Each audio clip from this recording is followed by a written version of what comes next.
Cop stops man that looks like his late son, then sees flag on dashboard.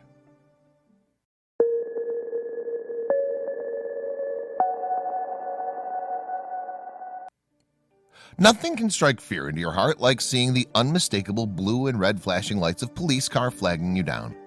Your mind races with all the possible things it could be for. Had you been speeding?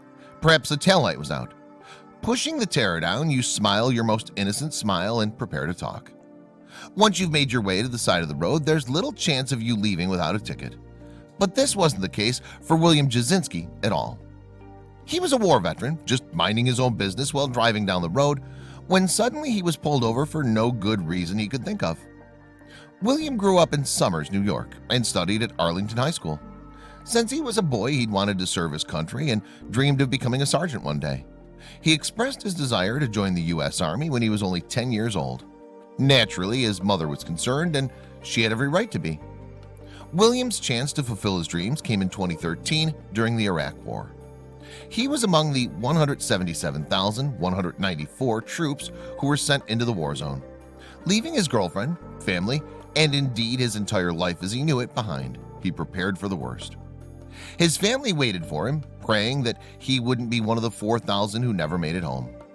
Thankfully, William was sent home after just a year of service, but he returned a changed man. The things he'd seen in the war had such an impact on him that he just couldn't resume his normal life.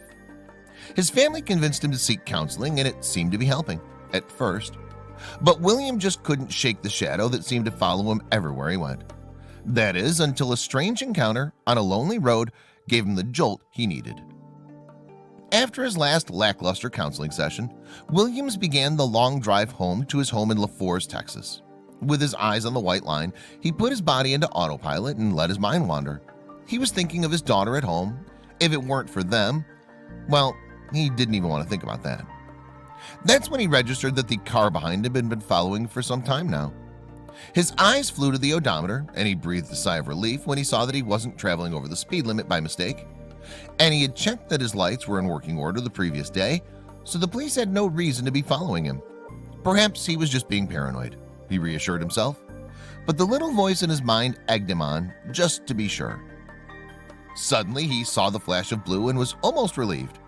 That was the sign. The cop wanted him to pull over, which he'd do. Then he'd go through the motions. License presented, some chit-chat, and then he'd be on his way. Or so he thought. William's day began to get a little weird when he rolled down his window to ask the officer outside what the matter seemed to be.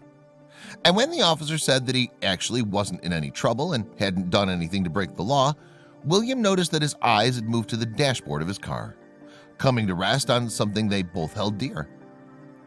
William was a former heavy-wheeled vehicle operator for the U.S. Army. He also served in Iraq. So when he saw that the police officer was looking at the American flag that he kept there for remembrance, he never expected what happened next to unfold. It began with the officer simply wanting to give thanks, but it became so much more. After the usual chit-chat, the officer finally opened up about why he was so grateful to the war vet. He began by asking about William's time over there, and slowly it unfolded. The story that the unnamed officer told him had a strong connection to everything that William had been through, and soon William would know everything. The veteran prominently displays two symbols from his time in the military on his car. One is an Army sticker on his bumper, and the other is an American flag which the officer had been drawn to. William told the officer a bit about his trip. "I went to Iraq, did a 15-month stint out of Fort Benning, and that's when everything started spilling out." The officer in turn told William some news that was haunting him to this very day. And seeing William only brought up more unresolved pain. "My son went to Iraq. He didn't make it home." Knowing the pain of having been there firsthand, William offered his condolences and also his help. "I'm so sorry to hear that. Just finished a PTSD program." PTSD is short for post-traumatic stress disorder, something not uncommon among military men and women. "I see you have a flag in the truck. The one we got for him. It's at the house. It's just like that." The officer asked him a question, or a favor that William simply couldn't refuse. "Can I ask a question? Would you mind stepping out and receiving a hug? You remind me of my son. You look exactly like him." "When I pulled you over, it was because you look so much like him. I thought you were my son." I still don't believe he's gone most days," the officer said with tears in his eyes. So did William hug the officer? You better believe it. According to his Facebook post, it wasn't just any old hug either. "With tears in both our eyes, I got out and hugged that man. I'm talking about for a minute or two crying, down to our knees crying. I needed that," William wrote. Both men seemed to release some grief with a total stranger.